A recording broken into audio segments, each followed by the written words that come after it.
Good morning money persons, welcome to ask money per show. Last couple of వీక్స్గా మన సబ్స్క్రైబర్స్లో చాలామంది ఒక కంపెనీ గురించి అయితే కంటిన్యూస్గా అడుగుతున్నారు. ఓకే, ఎందుకు ఎన్నిసార్లు అడుగుతున్నారని చెప్పి we started studying about this company. Okay, first ఒక క్వశ్చన్ అయితే చదువుతాను. Hi Sagar, I have one question. I heard that PCBL there income and profits will become 5 times in 5 years. Is it true? I want to invest 5 lakhs in this stock for next 3 years. Can I invest?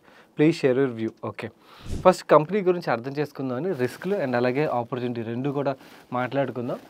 PCBL రిలేటెడ్గా okay మేము study చేసినప్పుడు మాకు అర్థమైంది ఏంటంటే, ఇప్పుడు ఏదైతే మన growth కనబడిందో అంటే లాస్ట్ కపుల్ ఆఫ్ ఇయర్స్గా గ్రోత్ బేసికల్ ఎక్కడి నుంచి వచ్చిందంటే, వీళ్ళు తయారు చేసే ప్రోడక్ట్ ఫస్ట్ మీకు తెలియాలి. వీళ్ళు కార్బన్ బ్లాక్ తయారు చేస్తారన్నమాట. ఈ కార్బన్ బ్లాక్ మనకి టైర్స్లో యూజ్ అవుతుంది. అంటే వీళ్ళు majority of the revenue auto industry నుంచి వస్తుందని చెప్పి మనం అర్థం చేసుకోవచ్చు. వీళ్ళు ఈ కార్బన్ బ్లాక్ని ఓన్లీ మన ఇండియన్ టైర్ కంపెనీస్ కాదు, ఇంటర్నేషనల్ కూడా ఎక్స్పోర్ట్ చేస్తుంటారన్నమాట. రష్యా ఉక్రెయిన్ వార్ జరిగిన తర్వాత ఏవైతే శాంక్షన్స్ విధించారో, ఈ కార్బన్ బ్లాక్ రష్యా కూడా one of the major exporter అన్నమాట. నువ్వు ఆ శాంక్షన్స్ వల్ల ఈ కార్బన్ బ్లాక్ కంపెనీస్ ఏవైతే ఉంటే మిగిలిన కంపెనీస్ అనేవి గ్లోబల్ ఉన్న వాళ్ళకి మంచి డిమాండ్ అయితే క్రియేట్ అయింది. దానివల్ల వీళ్ళకి మంచి గ్రోత్ అయితే వచ్చింది. ఇది యాక్చువల్ లాస్ట్ కపుల్ ఆఫ్ ఇయర్స్గా స్టాక్ పెరగడానికి రీజన్. వెరస్ రీసెంట్గా అంటే స్టాక్ పెరగడానికి మన రీజన్ చూసినట్టయితే, ఇక్కడ నుంచి మేనేజ్మెంట్ ఏం చెప్తున్నారంటే, వాళ్ళు ఒక కంపెనీని అయితే అక్వైర్ చేశారు. ఆక్వాఫార్మా అని చెప్పి US బేస్డ్ కంపెనీ. వీళ్ళు ఫాస్ఫోనేట్ కెమికల్ని తయారు చేస్తారన్నమాట.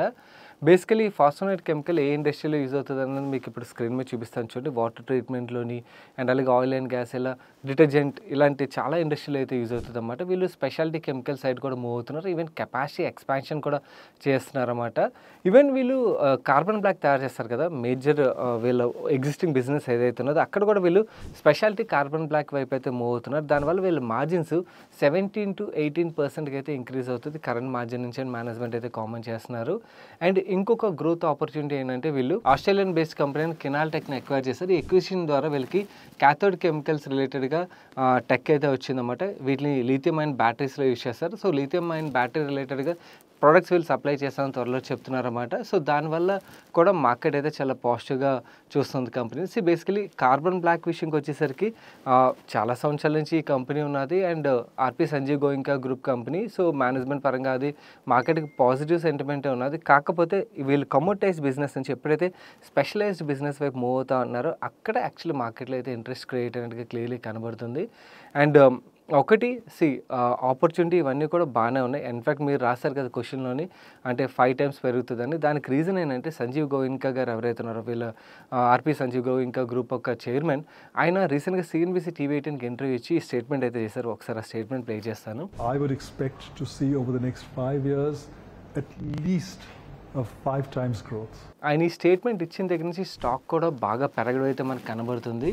ఎస్, ఓవరాల్గా చూసినట్టయితే అంటే 5 yearsలోని 5 times పెరిగిపోద్దని ఆయన చెప్తున్నారు వాళ్ళ ప్రాఫిట్స్. అంటే యావరేజ్గా ఎవ్రీ ఇయర్ 100% బాటమ్ లైన్ పెరిగినట్టయితే స్టాక్ కూడా అంతేలా రీరేట్ అయితే అవ్వాలి. కాకపోతే ఇదంతా ఆపర్చునిటీ బాగానే ఉన్నది, కానీ రిస్క్ పార్ట్ కూడా మనకు తెలియాలి.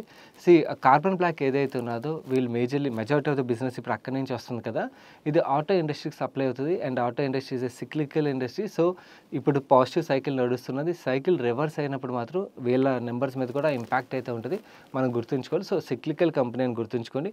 ఓకే, చేంజ్ జరుగుతున్నది. అంటే స్పెషలైజ్డ్ కార్బన్ బ్లాక్ అండ్ అలాగే స్పెషలైజ్డ్ కెమికల్స్ వైపు మూవ్ అవుతున్నారు. ఈ ట్రాన్సిషన్కి టైం పడుతుంది అన్నమాట. ఓకే, మేనేజ్మెంట్లు కామెంట్ చేసినంత ఈజీగా వెంటనే జరిగిపోవు.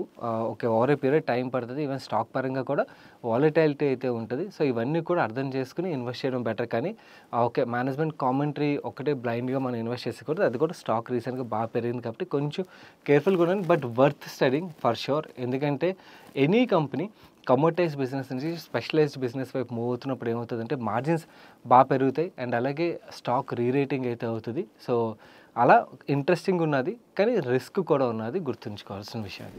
అండ్ మీరు పంపించిన నెక్స్ట్ క్వశ్చన్కి ఆన్సర్ చేసే ముందు ఇంకొక విషయం గైస్, ఈరోజు యాక్చువల్లీ మార్నింగ్ నుంచి చాలా ఎనర్జీ లోలో ఉన్నది, కోల్డ్ ఇవన్నిటి వల్ల. I'm trying my best. కాకపోతే మీకు వీడియోలో కొంచెం ఎనర్జీ డౌన్గా అనిపించవచ్చు, బట్ హెల్త్ బాగాలేదు. సో అందుకనే I give my best energy అంటే ఆన్సర్స్ అవి బెస్ట్ పాసిబుల్ ఎనర్జీతో ఆన్సర్ చేయడానికి ట్రై చేశాను. బట్ ఎక్కడైనా కూడా మీకు లోగా అనిపిస్తే దిస్ ఈజ్ ద రీజన్. మన నెక్స్ట్ క్వశ్చన్ రాజేష్ గారు అడుగుతున్నారు. ఈ ప్రాబ్లం అందరికీ ఉంటుంది, please pick this question. Marriage తర్వాత wife surname, Aadhaar card, PAN card and other ID ప్రూఫ్స్లో ఎలా మెయింటైన్ చేయాలి? వాళ్ళ సర్నేమ్ ఉండాలా లేకపోతే నా సర్నేమ్ ఉండాలా? టర్మ్ ఇన్సూరెన్స్లో వైఫ్ని నామినీగా పెట్టాను అండ్ ఐడి ప్రూఫ్స్ వాళ్ళ ఇంటి సర్నేమ్లో ఉన్నాయి. సో టర్మ్ ఇన్సూరెన్స్లో కూడా ఐడి ప్రూఫ్లో ఎలాగైతే ఉందో అలాగే మెన్షన్ చేశాను. మ్యారేజ్ సర్టిఫికేట్లో మాత్రం నా సర్నేమ్తో ఉన్నది. రేపు క్లెయిమ్ చేసుకోవాల్సిన సిచ్యువేషన్ వస్తే క్లెయిమ్ రిజెక్ట్ అవుతుందా? Is there any loophole where insurance companies will reject the claim? Please advise. And ఈ కన్ఫ్యూజన్ అందరికీ ఉంటుంది, ఎందుకంటే కొంతమందికి ఆ సర్నేమ్ ఏదైతే ఉన్నదో దాన్ని పేరెంట్స్ అలాగే కంటిన్యూ చేయాలని ఉంటుంది, కొంతమంది చేంజ్ చేసుకుంటారన్నమాట. నౌ ఇక్కడ ఏంటంటే మీరు ఇన్సూరెన్స్ క్లెయిమ్ రిలేటెడ్గా అడుగుతున్నారు కాబట్టి ఆవిడ ఐడి ప్రూఫ్లో ఏదైతే ఉన్నదో మీరు అదే మెన్షన్ చేస్తారు నామినీ కింద, కాబట్టి there should not be problem. కానీ ఏంటంటే ఒకవేళ చేంజ్ అయితే అన్ని ప్రూఫ్లను చేంజ్ చేసేయడం బెటర్ అండ్ అన్ని చోట్ల చేంజ్ చేయడం బెటర్, అప్పుడు కన్ఫ్యూజన్ ఉండదు అన్నమాట. నేను పర్సనలీ ఎలాంటి ప్రాబ్లం ఉండకూడదు కదా అని చెప్పి సుమాన్ అడిగితే తనకి ఎలాంటి ప్రాబ్లం లేదు. సో తనది సుమలత పత్రిక కింద అయితే తన ప్యాన్లో ఫస్ట్ చేంజ్ చేసాం, దాని తర్వాత మిగిలిన ఐడి ప్రూఫ్స్ అన్ని ఏవైతే ఉంటే వాటిలో కూడా చేంజ్ చేసాం, మ్యారేజ్ సర్టిఫికేట్ యూస్ చేసుకుని. సో ప్రతి చోట నామినీలో కూడా తన పేరు అలాగే ఉంటుంది కాబట్టి they should not be a problem. Even మీ కేసులో కూడా they should not be a problem, ఎందుకంటే మీరు ఏదైతే ఐడి ప్రూఫ్లో ఉన్నదో అదే నేను మెన్షన్ చేస్తున్నారు కాబట్టి. అలా కాకుండా మళ్ళీ అగైన్ కొన్ని చోట్ల కొంతమంది ఏం చేస్తారంటే ఐడి ప్రూఫ్లో ఉన్న మెన్షన్ చేస్తారు, కొన్ని చోట్ల మీ సర్నేమ్ మళ్ళీ యాడ్ చేసి అలా చేశారనుకోండి, అది కన్ఫ్యూజన్ క్రియేట్ చేస్తుంది. అలా కాకుండా క్లియర్గా ఉండాలి, అన్ని చోట్ల ఒకటే ఉన్నట్టయితే they should not be a problem. మన నెక్స్ట్ క్వశ్చన్ అర్జున్ అడుగుతున్నారు. I recently review Jyoti Resins. The company fundamentals appear solid and its valuation seems quite reasonable. Could you please provide a brief analysis on whether it's a good time to invest in this company and what are the potential risks might come from major competitors? Hi Arjun, company పరంగా మాట్లాడుకోవాలంటే stock has done phenomenally well. Post covid నుంచి time నుంచి చూసినట్టయితే 50 రూపీస్లో trade అయ్యే stock 1500 పెరిగిపోయింది. And even వీళ్ళ నెంబర్స్లో కూడా మనకు అంతే గ్రోత్ కనబడుతుంది, టాప్ లైన్ బాటమ్ లైన్లో గ్రోత్ కనబడుతుంది. Debt free company and return ratio చూసినట్టయితే మనకి ROE 65% ఉంటుంది, ROC 49% ఉంటుంది.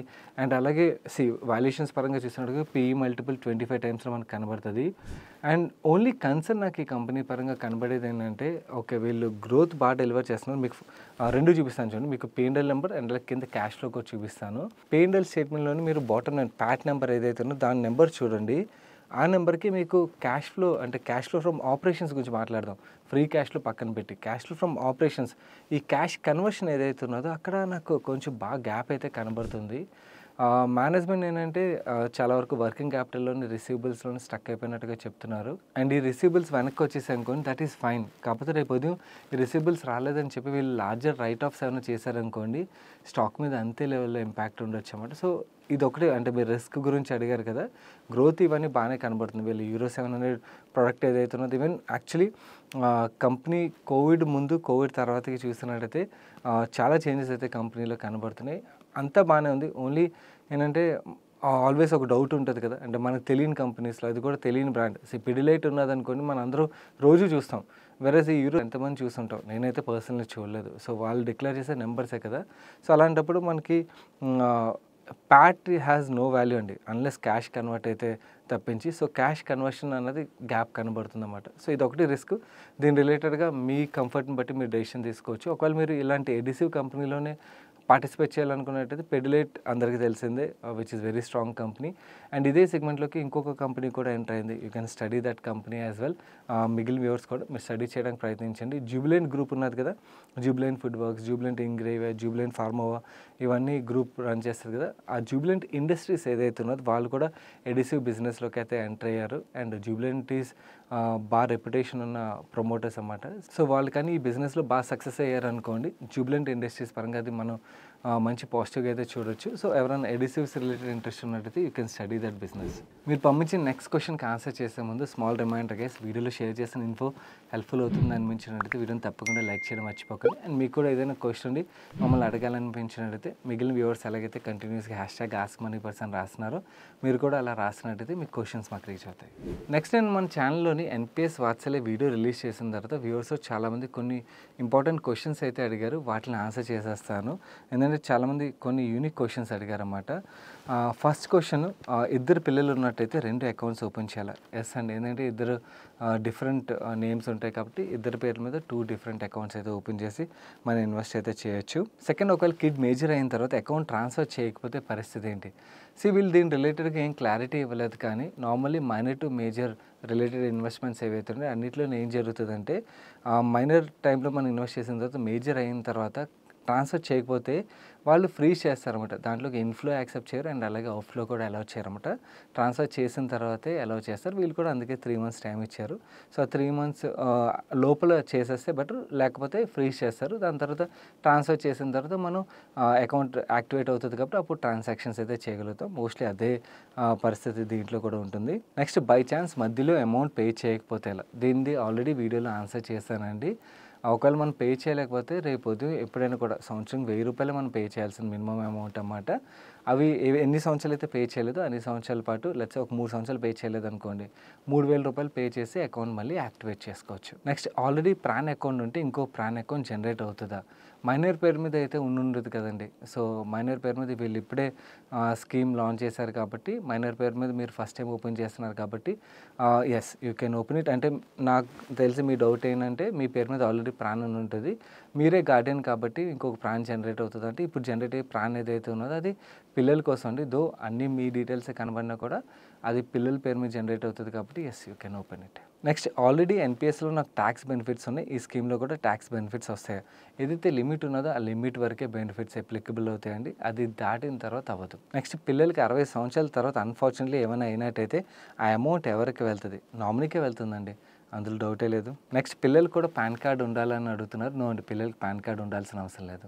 నెక్స్ట్, ఎన్ఆర్ఐస్ ఇన్వెస్ట్ చేయొచ్చా అని అడుగుతున్నారు. ఆల్రెడీ వీడియోలో చెప్పానండి, ఎన్ఆర్ఐస్ ఇన్వెస్ట్ చేయొచ్చు. సో మోస్ట్లీ ఏంటంటే ఆల్రెడీ వీడియోలో ఉన్న వాటినే మళ్ళీ క్వశ్చన్స్ అడుగుతున్నారు. ఒకసారి వీడియోని మీరు చూస్తే అర్థమైపోతుంది ఎవరికైతే డౌట్స్ ఉంటాయి. ఇంకేమైనా యూనిక్ క్వశ్చన్స్ ఉంటే పోస్ట్ చేయండి, మీకు ఏదో ఒక విధంగా ఆ క్వశ్చన్స్ అన్నిటికీ ఆన్సర్ చేయడానికి అయితే ప్రయత్నిస్తాం. అండ్ ఈ వీడియోని ఎవరైనా చూడలేనట్టయితే తప్పకుండా చూడండి. It's a very good scheme అన్నది నా వ్యూ. బేసికలీ వేరే అదర్ కాంపిటేటివ్ ప్రొడక్ట్ సెల్లర్స్ ఎవరైతే ఉంటారో గవర్నమెంట్ స్కీమ్స్ని డిగ్రేడ్ చేయడానికి ప్రయత్నిస్తారు. అలాంటి మాటలన్నీ ఇగ్నోర్ చేసేయండి. ఇక్కడ ఈక్విటీలోకి వెళ్తుంది అండ్ అలాగే ఎన్పిఎస్ మనకి ఇండెక్స్లోకి వెళ్తుంది ఇన్వెస్ట్మెంట్, అండ్ ఎక్స్పెన్స్ రేషియోస్ కూడా చాలా తక్కువ ఉంటాయి కాబట్టి ఓవరాల్గా లాంగ్ పీరియడ్లో పర్ఫార్మెన్స్ అది బాగుంటుందండి. ఇట్స్ గుడ్ స్కీమ్ అన్నది నా వ్యూ. అండ్ ఈవెన్ పిల్లలకి మంచి ఫైనాన్షియల్ డిసిప్లిన్ కూడా బిల్డ్ చేస్తుంది స్కీమ్ పరంగా. సో ఒకసారి చూడండి, మీకు ఆన్లైన్లో కూడా అకౌంట్ ఎలా ఓపెన్ చేయాలి ఇవన్నీ కూడా కంప్లీట్ 360 డిగ్రీ వ్యూ స్కీమ్ రిలేటెడ్గా ఆ వీడియోలో అయితే కవర్ చేసాం. మీరు ఆ వీడియో చూస్తే మీకు మొత్తం క్లారిటీ వస్తుంది. ఇక్కడ ఐ బటన్లోని ఈ వీడియో ఎండ్ కార్డ్లో ఉంచుతాను. మన next question rocks and handle నుంచి వచ్చింది. ఆయన MedPlus looks like DMart for me in medical segment. Personally, I visited 10 stores. Always there will be a queue and always discount available, same as DMart. Looks promising on long-term investment. But my concern is groceries can be bought without any suggestion, but medicines without doctor suggestion cannot be bought. Second, valuations looks expensive. Nice అండి, DMartతో మెడ్ ప్లేస్ని బాగా link చేసి చూస్తున్నారు. మెడ్ ప్లేస్ని కొంతసేపు పక్కన పెడితే ఈ ఫార్మసీ చైన్స్ ఏవైతే ఉన్నాయో, లార్జర్ చైన్స్ ఎవరైతే ఉన్నారో, నా వ్యూ ఏంటంటే లాంగ్ టర్మ్లో they will become very large. ఎందుకంటే వీళ్ళు ఈ డిస్కౌంట్స్ అవి ఆఫర్ చేసి పేషెంట్స్ని అయితే గ్రాప్ చేయగలుగుతారు. ఎస్పెషల్లీ క్రానిక్ పేషెంట్స్ ఎవరైతే ఉంటారో, క్రానిక్ అంటే మెడికేషన్ని లాంగ్ టర్మ్కి వాడాల్సిన వాళ్ళు ఉంటారు కదా, లాంగ్ టర్మ్ డిసీజెస్ ఉంటాయి కదా, వాళ్ళందరూ కూడా ఎక్కడైతే డిస్కౌంట్ ఆఫర్ చేస్తారో అక్కడికి వెళ్తారన్నమాట బాగా. వీళ్ళు ఏంటంటే బేసికల్ లార్జర్ చైన్స్ అవ్వడం వల్ల వీళ్ళు ఫార్మసీ కంపెనీస్ దగ్గర నుంచి లార్జర్ ఆర్డర్స్ తీసుకుంటారు. అండ్ లార్జెస్ ఆర్డర్స్ ఇవ్వడం వల్ల వీళ్ళు ఏంటంటే ఎక్కువ డిస్కౌంట్, ఇండివిజువల్ మెడికల్ షాప్ ఏదైతే ఉన్నదో వాళ్ళకన్నా కూడా ఎక్కువ డిస్కౌంట్ పొందగలుగుతారు. అండ్ వీళ్ళు వాళ్ళకన్నా ఎక్కువ డిస్కౌంట్ ఆఫర్ చేస్తారు కాబట్టి ఈ బిజినెస్ని అయితే ఫస్ట్ వీళ్ళు బాగా గ్రాప్ చేస్తారన్నమాట. దీనివల్ల యాక్చువల్లీ ఏంటంటే మనకి అన్ఆర్గనైజ్ ప్లేయర్స్ ఎవరైతే ఉంటారో వాళ్ళ మార్కెట్స్ అన్ని ఈ ఆర్గనైజ్ ప్లేయర్స్ లార్జర్ చైన్స్ ఎవరైతే ఉంటారో వాళ్ళకి షిఫ్ట్ అవుతుంది. దీనివల్ల యాక్చువల్లీ ఈ లార్జర్ చైన్స్కి మంచి గ్రోత్ అయితే మనం నెక్స్ట్ 10 yearsలో యాంటిసిపేట్ చేయొచ్చు. అండ్ ఎక్యూట్ బిజినెస్ ఏదైతే ఉన్నదో, అంటే మనకి ఇమీడియట్గా మెడికేషన్ కావాలి కదా, ఆ ఎక్యూట్ బిజినెస్ మాత్రం ఇంకా స్టిల్ హాస్పిటల్ పక్కనే ఉన్న మెడికల్ షాప్లో ఏవైతే వాళ్ళకే వెళ్తాయి. అండ్ అలాగే ఇప్పుడు ఓటీసీ మార్కెట్లో వాళ్ళు ఓన్ బ్రాండ్స్ అయితే వస్తున్నారు. సో ఇలా చాలా ఎక్స్పెరిమెంట్స్ అయితే మేనేజ్మెంట్ చేస్తుంది. సో మేనేజ్మెంట్ యొక్క ఈ థాట్ ప్రాసెస్ ఏదైతే ఉన్నదో, అగ్రెసివ్ మైండ్ సెట్ ఏదైతే ఉన్నదో, విచ్ ఈస్ రియలీ గుడ్. ఎందుకంటే వాళ్ళు సక్సెస్ సాధిస్తే company will go in to next level all together అనమాట. ఇన్ఫ్యాక్ట్ మనకి యూఎస్లో ఏంటంటే ఇలాంటి చైన్స్ ఏవైతే ఉన్నాయో లార్జర్ చైన్సే మార్కెట్ మొత్తం డామినేట్ చేస్తుంటారు. అండ్ వాళ్ళ డామినెన్స్ ఎలా ఉంటుందంటే ఫార్మసీ కంపెనీస్ యాక్చువల్లీ వాళ్ళ మాట వినాల్సిన పరిస్థితులు అన్నమాట. ఎందుకంటే అక్కడ లార్జర్ చైన్స్ 2-3 మాత్రమే మొత్తం మార్కెట్ని డామినేట్ చేస్తున్నాయి కాబట్టి మన ఇండియాలో కూడా అలాంటి సినారియో రావచ్చు. అందుకని యాక్చువల్లీ ఏంటంటే రిస్క్ తీసుకుని కూడా వాళ్ళు మొత్తం అగ్రెసివ్గా ప్రతి ఒక్కళ్ళు అయితే ఎక్స్పాండ్ చేసుకుంటూ వెళ్తున్నారు. ఎందుకంటే ఎక్స్పాండ్ చేసిన తర్వాత ఒకసారి మార్కెట్ని గ్రాప్ చేశారనుకోండి, దెన్ ఫార్మసీ మార్కెట్ని వీళ్ళు డిమాండ్ చేయగలుగుతారు కదా, వీళ్ళకి నచ్చిన డిస్కౌంట్స్ ఇవన్నిటిని. సో లెట్స్ సీ, అంటే ఇప్పుడు యాజ్ ఆఫ్ నౌ అయితే ఎక్స్పాన్షన్ ఫేజ్లో ఉన్నది. మనకి నెంబర్స్ వచ్చే టైం ఏదైతే ఉంటుందో ఆ టైంలో చూడడం బెటర్. అండ్ మెడ్ ప్లస్ ఒకటే కాదు, లిస్టెడ్ స్పేస్లో కోల్కతా బేస్డ్ ఫార్మసీ చైన్ కూడా ఉన్నది. కరెంట్ నాకు పేరు సడన్గా స్ట్రైక్ అవ్వట్లేదు. ఫ్లిప్కార్ట్ ఇన్వెస్టేషన్, మీకు ఇక్కడ కంపెనీ పేరు స్క్రీన్ మీద చూపించడానికి ప్రయత్నిస్తాను. వీళ్ళు ఉన్నారు అండ్ అలాగే అపోలో ఉన్నది. సో ప్రతి ఒక్కళ్ళు అయితే ఎవరికి వాళ్ళే ప్రయత్నిస్తున్నారు అగ్రెసివ్గా గ్రో చేయడానికి, స్టోర్ కౌంట్ గ్రో చేయడానికి. లెట్స్ సీ ఎవరు మార్కెట్ని గ్రాప్ చేస్తారన్నది. సో నెంబర్స్ ట్రాక్షన్ కనబడినప్పుడు ఎక్స్పెరిమెంట్ స్టేజ్లో రిస్క్ అనేది ఎక్కువ ఉంటుంది. ట్రాక్షన్ కనబడినప్పుడు ఏంటంటే కొంచెం సేఫ్టీ కూడా వస్తుంది. But for sure couple of companies will become very very large in this space. మన నెక్స్ట్ క్వశ్చన్ని గంగా గారు అడుగుతున్నారు. Hello Sagar, I'm a software employee with 18 lakhs ATC. Now I'm planning to buy Tata Alto's car in this festival offer and it is costing around 10 lakhs including all formalities. But I'm confused whether I should buy this car or not because of the higher amount, and moreover I have been working from home only in my village. I'm not a daily traveler, but my comforts are I'm physically disabled. I can't drive any other vehicle like scooty because I can't balance it. I'm a single woman without any other responsibilities currently because I already resolved all my family problems. I'm planning to buy farmland also along with this car. I'm 34 years old, single. In future may or may not even marry. I need a vehicle to lead my life. So could you please help me whether should I buy this car or not? Okay, దీని గురించి మాట్లాడుకుందామండి. దానికన్నా ముందు first of all it's a good choice అండి. ఎందుకంటే ఈ Altos రీసెంట్గా racer అని చెప్పి లాంచ్ చేశారు. దాని లాంచ్కి పిలిచారన్నమాట. నేను, చందు, యశ్వంత్ వెళ్ళాం.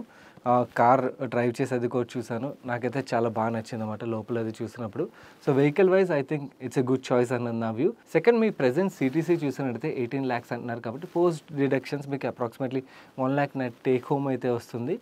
అండ్ నన్ను పర్సనల్ అడిగినట్టయితే ఎస్, ఫ్యూచర్ గురించి ఆలోచించాలి. బట్ ప్రజెంట్ మన లైఫ్ స్టైల్ మెయింటైన్ చేయడం కూడా ఇంపార్టెంటే కదా. అండ్ మీ సిటీసీ బట్టి అండ్ మీ ఫైనాన్షియల్ రెస్పాన్సిబిలిటీస్ చూసినట్టయితే పెద్దగా రెస్పాన్సిబిలిటీస్ లేవని చెప్తున్నారు. సో ఇలాంటి కేసులో మీరు 2-wheeler డ్రైవ్ చేయాలని చెప్తున్నారు కాబట్టి మీరు కొనడం రైట్ డెసిషన్ అవుతుందండి. ఎందుకంటే మీకు ఎక్కడికైనా వెళ్ళాలన్నా సేఫ్టీ రిలేటెడ్గా కానీ లేకపోతే కన్వీనియన్స్ రిలేటెడ్గా కానీ మీకు ఉన్న సిచ్యువేషన్స్ అన్నిటిని బట్టి మీ ఇన్కమ్ అవి అన్నీ కన్సిడర్ చేసిన తర్వాత బై చేయడం వుడ్ బి రైట్ డెసిషన్ అనేది నా వ్యూ.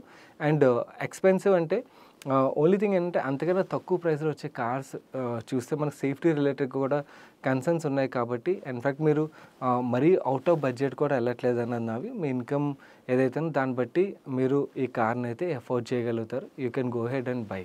మా నెక్స్ట్ క్వశ్చన్ అభి అడుగుతున్నారు. I'm using Groww app, how can I apply for Sadhana Nitro rights issue through Groww app? I have checked in Groyap, could not able to find any option. Kindly provide us alternate option to buy rights issue. And ఈ rights ఇష్యూకి మనం ఐపీఓకి ఎలా అయితే apply చేస్తాం, మన net banking through apply చేస్తాం కదా, same అదే ప్రాసెస్లోని అప్లై చేయాల్సి ఉంటుందన్నమాట. బ్రోకర్ దగ్గర నుంచి కాదు. మీకు రైట్స్ ఎంటైటిల్మెంట్ అయితే ఆల్రెడీ మీ డిమాట్ అకౌంట్లో కనబడుతుంటాయి. సో ఎవరి దగ్గర అయితే రైట్స్ ఎంటైటిల్మెంట్ ఉంటాయి, ఎంతైతే క్వాంటిటీ ఉన్నదో ఆ సేమ్ క్వాంటిటీని మన నెట్ బ్యాంకింగ్ త్రూ రైట్స్ ఇష్యూకి అయితే పార్టిసిపేట్ చేయాలి. Coming to Sadhana Nitro rights issue విషయంకి వచ్చరికి ఎవరైతే ఎగ్జిస్టింగ్ షేర్ హోల్డర్స్ ఉంటారో తప్పకుండా పార్టిసిపేట్ చేయడం వుడ్ బి బెటర్ ఆప్షన్ అవుతుంది. ఎందుకంటే వీళ్ళు రైట్స్ ఇష్యూని 6 రూపీస్కి ఇస్తున్నారు కదా, 6 రూపీస్ 6 పైసా. సో స్టాక్ చూసినట్లయితే అప్రాక్సిమేట్లీ 60 రూపీస్ దగ్గర ఉన్నది. ఆల్రెడీ అడ్జస్ట్ అయిపోయింది, ప్రైస్ అడ్జస్ట్ అయిపోయింది కాబట్టి అప్లై చేయకపోతే ఇది మనకే నష్టం అన్నమాట. ఇన్ఫ్యాక్ట్ అప్లై చేయడం వల్ల ఏమవుతుందంటే స్టాక్ లాస్ట్ కపుల్ ఆఫ్ ఇయర్స్లో ఏం పెద్ద పర్ఫామ్ చేయలేదు. కెమికల్ సైకిల్ రివర్స్ ట్రెండ్లో ఉన్నది కదా. సో మనం 6 రూపీస్ 6 పైసాకి రైట్స్ ఎంటైటిల్మెంట్ని కొనుక్కున్నట్టయితే ఫుల్ షేర్ కింద కన్వర్ట్ అయినప్పుడు ఏమవుతుందంటే యావరేజ్ డౌన్ అయిపోతుంది. సో ఎవరి దగ్గర అయితే ఉంటుందో మీరు అప్లై చేయడం ఇస్ ద బెస్ట్ ఆప్షన్ అవుతుందండి. అండ్ ఇక్కడ ఒక డిస్క్లోజర్, మన ఎగ్జిస్టింగ్ ఓల్డ్ సబ్స్క్రైబర్స్ ఎవరైతే ఉంటారో వాళ్ళందరూ తెలుసు, I personally hold the stock.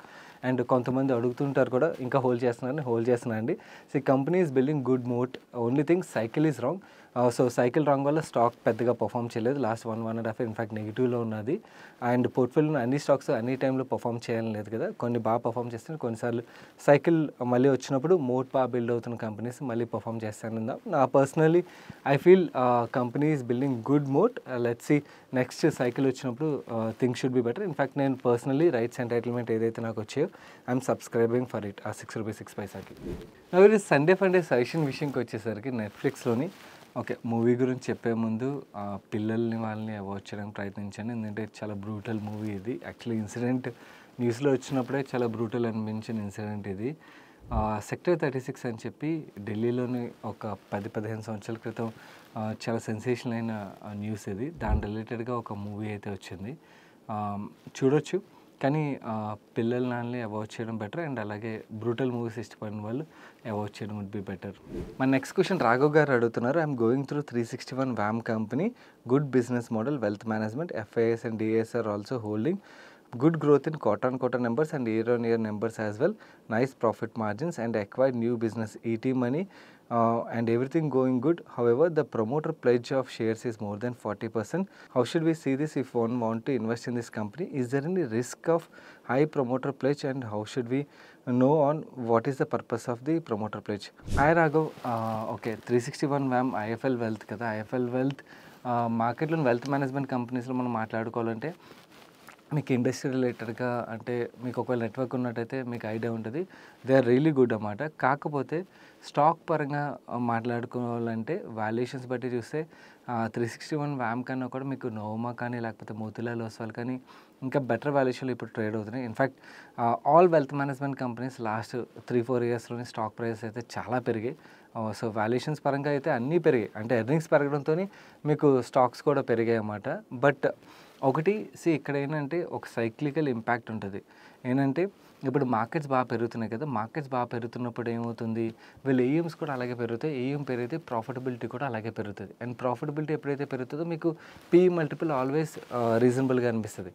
కానీ ప్రాబ్లం ఏంటంటే ఒకవేళ మార్కెట్స్ పడ్డాయనుకోండి, మార్కెట్స్ పడినప్పుడు ఫ్రెష్ ఇన్ఫ్లోస్ తగ్గడం మాత్రమే కాకుండా ఎగ్జిస్టింగ్ ఏఎం ఏదైతే ఉంటుందో దాని వాల్యూ కూడా తగ్గుతుంది కదా. ఏఎం ఎప్పుడైతే తగ్గుతుందో వీళ్ళ బాటమ్ లైన్ ప్రాఫిటబిలిటీ కూడా తగ్గుతుంది కదా. ప్రాఫిటబిలిటీ ఎప్పుడైతే తగ్గుతుందో అప్పుడు మీకు స్టాక్ PE ఏమవుతుంది, పెరిగిపోయినట్టు కనబడుతుంది. సో ఈ సైకిల్ని అర్థం చేసుకోవడం ఇంపార్టెంట్ అన్నమాట. ఇలాంటి సిక్లికల్ కంపెనీస్తోని ఎప్పుడు పీక్ ఆఫ్ ద సైకిల్లో మనకు PE లోగా అనిపిస్తుంది. కరెంట్లీ మార్కెట్స్ పీక్లో ఉన్నాయి కాబట్టి మీకు వెల్త్ మేనేజ్మెంట్ కంపెనీస్ అన్నీ కూడా ఇంకా చాలా లో వాల్యుయేషన్లో ట్రేడ్ అవుతున్నట్టయితే అనిపిస్తుంది. కానీ stocks have done really well. So ఇలాంటి టైంలో కొంచెం కేర్ఫుల్గా ఉండడం బెటర్. ఇన్ఫ్యాక్ట్ ఎంట్రీ కన్నా కూడా ఒకవేళ ఇంకా మీరు ఎంటర్ అవ్వాలనుకున్నట్టయితే నన్ను అడిగితే IFL వెల్త్ కన్నా 361 WAM కన్నా కూడా నోవమా ఆర్ మోతిలాల్ ఓస్వాల్ స్టడీ చేయడం వుడ్ బి బెటర్ ఆప్షన్ అని నా వ్యూ. మన నెక్స్ట్ క్వశ్చన్ని కృష్ణ సాయి అడుగుతున్నారు. మా ఫాదర్ పేరు శ్రీనివాసరావు అండ్ తన age 54 years old. Previously, he engaged in money lending activities which allowed him to accumulate some funds. He invested this money in second house in our village. Currently, it is valued approximately 20 lakhs. However, this property is not yielding even 7,000 rupees per month rent. I believe the real estate market in our village is unlikely to experience significant growth. Therefore, I am considering selling this house and investing the proceedings in mutual funds through a systematic withdrawal plan, aiming for a monthly withdrawal of 10,000 to 15,000 rupees. Could you please advise on the charges associated with investing in mutual funds and confirm whether it is feasible to invest 20 lakhs in mutual funds at once? Additionally, I seek your guidance on the best approach to grow this investment and ensure regular monthly income. Hi Krishna Sai గారు, మీ క్వశ్చన్కి answer చేసే ముందు I have couple of questions అన్నమాట. ఒకటి, మీ ఫాదర్కి market వాలిటాలిటీ గురించి idea ఉందా, మీకు కూడా ఐడియా ఉన్నదా? ఎందుకంటే ఈ SWP కాన్సెప్ట్ ఏదైతే ఉన్నదో రీసెంట్ టైంలోని యాజ్ ఇఫ్ చాలా సేఫ్ అన్న టైప్లోనే అయితే సోషల్ మీడియాలోని దీన్ని హైప్ తీసుకొస్తున్నారు.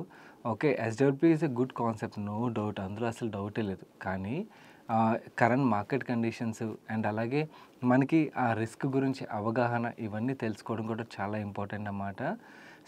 ప్రజెంట్ మార్కెట్ కండిషన్లోని మీరు 20 లక్షలు పెట్టి SWP చేస్తే ఓకే, మీరు రెంటల్ ఈల్డ్ చూసినట్లయితే 4.2% వస్తుంది అంటున్నారు. అండ్ మీరు 10,000 రూపాయలు విత్డ్రా చేస్తే అది అప్రాక్సిమేట్లీ 6% విత్డ్రా చేస్తారు 20 lakhs మీద. అదే 15,000 అయితే 9% విత్డ్రా చేస్తారు. ఒకవేళ 6% విత్డ్రా చేస్తున్నారు అనుకోండి, ఈవెన్ క్యాపిటల్ కూడా గ్రో అవుతుంది అండ్ విత్డ్రాల్స్ కూడా కంటిన్యూ అవుతాయి. కానీ ప్రాబ్లం ఏంటంటే లెట్స్ సే మార్కెట్ ఫాలో అయింది అనుకుందాం, ఫాలో అయితే కార్పస్ కొన్నాళ్ళ పాటు నెగిటివ్‌లోకి వెళ్తది. దానికి మీ ఫాదర్ ఓకేనా? అంటే నెగిటివ్‌లోకి వెళ్ళినప్పుడు ఆయన ఉండగలరా టెన్షన్ పడకుండా? ఇవన్నీ కూడా క్వెషన్స్ అన్నమాట. సో, ఫస్ట్ వీటికి ఆన్సర్ చేయడానికి మీకు ఆన్సర్ తెచ్చుకోవడానికి ప్రయత్నించండి. ఎందుకంటే మనం థియరిటికల్లీ అనుకోవడం వేరు, ప్రాక్టికల్లీ మనం ఇన్వెస్ట్ చేసిన డబ్బులు తగ్గిపోతుండడం చూడడం వేరు అండ్ చూసి హోల్డ్ చేయడం వేరు. చాలామంది నష్టాల్లో ఎగ్జిట్ అయిపోతుంటారన్నమాట రాంగ్ డెసిషన్ తీసుకున్నాం అనుకుని.